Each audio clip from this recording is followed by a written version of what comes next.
दोस्तों आज यूरोप के साथ वही होने जा रहा है जो वो पिछले 600 साल से दुनिया के साथ करता आ रहा है। अब यूरोप के 600 साल के कर्म वापस उसके पास आ रहे हैं और यूरोप को उनका फल भी मिल रहा है। अगर आपको यकीन नहीं हो रहा तो आप खुद आपकी स्क्रीन पर देखिए, डोनाल्ड ट्रंप एक मेजर डील तैयार कर रहे हैं ग्रीनलैंड को लेकर और इसका ड्राफ्ट ऑलरेडी उनके द्वारा तैयार कर लिया गया है। इस ड्राफ्ट के अकॉर्डिंग डोनाल्ड ट्रंप ग्रीनलैंड की अथॉरिटीज के साथ एक फ्री एसोसिएशन एग्रीमेंट करने जा रहे हैं और इस पूरे फ्रेमवर्क के अनुसार अमेरिका फंडिंग प्रोवाइड करेगा ग्रीनलैंड के लोगों को। इसके अलावा उनकी जो लिविंग स्टैंडर्ड है उन्हें भी बेहतर करने में मदद करेगा, लेकिन इसके बदले में ग्रीनलैंड अपना डिफेंस अमेरिका के हाथों में सौंप देगा। यानी कि ग्रीनलैंड की जो सुरक्षा है वो चली जाएगी अमेरिका के हिस्से में। अब इससे होगा ये कि डेनमार्क के ग्रीनलैंड को अमेरिका का 11वां राज्य बनाने के लिए अमेरिका को ना ही यूरोपियन देशों से बात करनी है और ना ही डेनमार्क से, और वर्तमान की जो स्थिति है इसे ही बदल देगा ये फ्री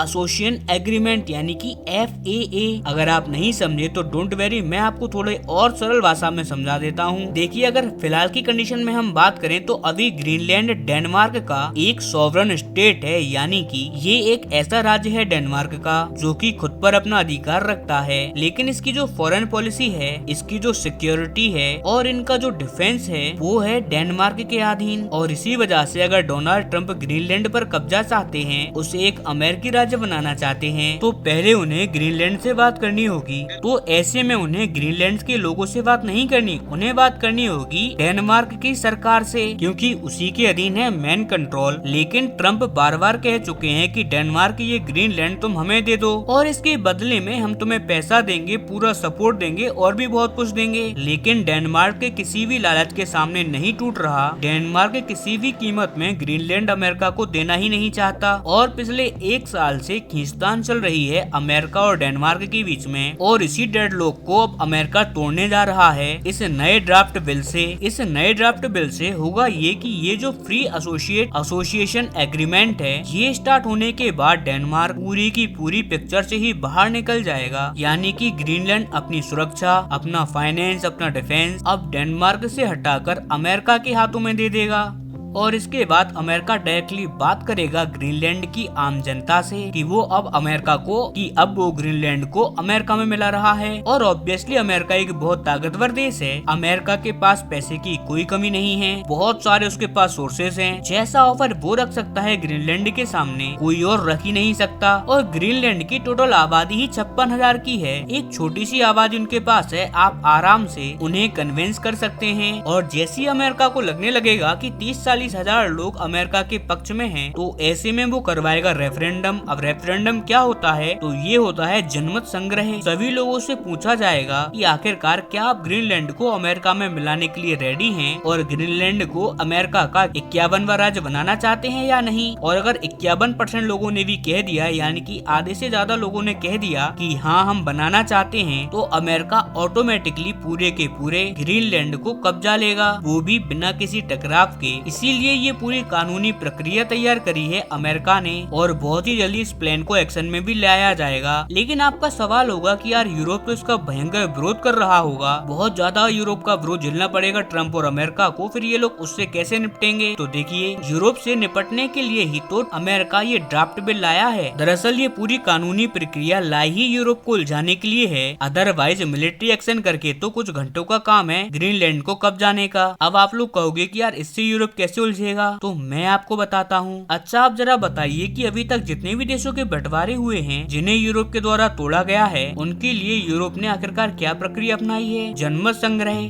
यूरोप हर एक देश में जनमत संग्रह करवाता है, या फिर अंदाजे से कह देते हैं कि भाई इस देश के अंदर ये लोग ज्यादा हैं, या फिर इस देश में मुस्लिम ज्यादा हैं, या किसी देश में हिंदू ज्यादा हैं, और उसी के अनुसार देशों को तोड़कर 2 देश बना देते हैं। यानी कि जो काम ये लोग अभी तक दूसरे देशों में करते आए हैं, अब अमेरिका इनके साथ ये काम करेगा। कुल मिलाकर अब इनकी दवाई, इनकी कड़वी घुट्टी अब इनको ही पिलाने वाली है अमेरिका साफ साफ कहेगा कि देखो ना ही हमने गोली चलाई, ना ही सेना को भेजा, हम तो ग्रीनलैंड के लोगों से पूछ रहे हैं। इसी को तो डेमोक्रेसी कहा जाता है, जिसकी बात लोकतंत्र करता है, हम लोग लोकतंत्र की ही तो कसम खाते हैं। हम तो अपने इस लोकतंत्र को ही एक्सरसाइज कर रहे हैं, इसीलिए जनमत संग्रह सबसे बढ़िया है। और आप देख लेना, यूरोप लिटरली सरेंडर करने जा रहा है। डोनाल्ड ट्रंप के सामने ये लोग कुछ भी नहीं कर पाएंगे। और इसी का एग्जाम्पल मैं आपको देता हूँ। दरअसल ड्राफ्ट बिल की बात जब से सामने निकल कर आई है, तभी से यूरोपियन देशों ने क्या किया है, तो आप स्क्रीन पर देखिए, उन्होंने बस एक ज्वाइंट स्टेटमेंट दिया है यूरोप के कुछ बड़े देशों ने मिलकर, और उन्होंने कहा है कि ट्रंप जो कह रहे हैं कि हम ग्रीनलैंड को अमेरिका में मिला लेंगे, ये गलत है। अगर ट्रंप ऐसा करेंगे तो नाटो में दरार पड़ जाएगी, और ट्रंप हमारे दोस्त हैं, उन्हें ऐसा नहीं करना चाहिए। और इतनी कमजोर स्टेटमेंट ये यूरोप की तरफ से आई है कि ये किसी को भी साफ इशारा दे देगी कि यूरोपियन देश क्या ही कर पाएंगे अमेरिका का। लिटरली वो कुछ भी नहीं कर सकते अमेरिका का। और इसी वजह से आज पूरा यूरोप अपने आप को दुनिया भर में अकेला महसूस कर रहा है, क्योंकि एक तरफ तो रूस उसकी जमीन को कब्जाने में लगा हुआ है, वहीं दूसरी तरफ अमेरिका उनकी जमीन को नहीं छोड़ने वाला। अभी तक जो अमेरिका उन्हें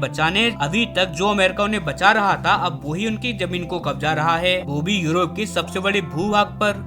अब अमेरिका अपने कब्जे की कार्रवाई करने वाला है। और आप में से जिन भी लोगों के मन में शक या शंका है कि अमेरिका ग्रीनलैंड क्यों कब्जा रहा है, तो आप जरा खुद ये पिक्चर देखिए, आपको कैसा लग रहा है। सामने से आपको लग रहा होगा कि एक अलग इलाका है, यहाँ पर तो बस बर्फ ही बर्फ रहती है। हाँ, थोड़े बहुत अगर खनिज भंडार निकल भी जाएंगे तो क्या ही होगा, लेकिन अब मैं आपको सच्चाई बताऊंगा। यानी कि ऊपर से आप जरा ग्रीनलैंड के पर्सपेक्टिव से आप ये नक्शा देखिए स्क्रीन पर। दरअसल ग्रीनलैंड पर कब्जा बस रिसोर्सेज के लिए नहीं हो रहा, ये पूरी बात है रणनीति की। आप साफ साफ देखिए, ग्रीनलैंड पर कब्जे के बाद अमेरिका रूस से लेकर पूरे चाइना तक को साध लेगा, खास करके उनकी मिसाइलें। और कैसे ये सब होगा, इसके लिए मैं अगर आप बोलो तो कल एक अलग से वीडियो लेके आऊंगा। आप मुझे बस कमेंट में ये चीज बता दो कि आपको इस रणनीति पर, या क्यों अमेरिका ग्रीनलैंड को अपने देश में मिलाना चाहता है, इसके रिगार्डिंग आप इन्फॉर्मेशन चाहते हैं तो मैं कल आपके लिए एक इस पर अलग से वीडियो लेके आ सकता हूँ। खैर, इस वीडियो में इतना ही, मिलते हैं अगली वीडियो में, तब तक के लिए नमस्कार।